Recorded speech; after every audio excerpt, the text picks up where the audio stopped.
इजलास 3 दिन बाद हो या 4 दिन बाद हो, बात ये है कि इनकी पॉलिसी है क्या। 4 साल में इन्हें ये समझ नहीं आ सका कि इनकी पॉलिसी क्या।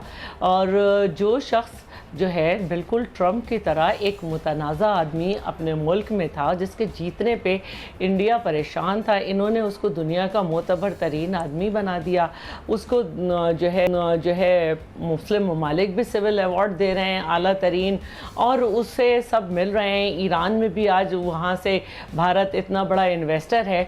तो बात यह है कि इनकी पॉलिसी है क्या। इनकी कोई पॉलिसी नहीं है खारजा पॉलिसी। इनकी पॉलिसी में इनका बिजनेस है जो इन्हें सब जगह करना है।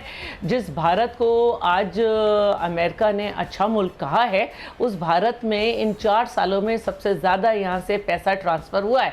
तो बजाय इसके कि हम अपने इंटात को पहले सही करें, एक बयान, एक पॉलिसी कैबिनेट से, और उससे तो आप पहले ले लेते हैं, लेकिन एक बयान होता है, एक बयानिया होता है आपका, जो चल रहा होता है आपकी गवर्नमेंट में, वो कहीं नहीं है।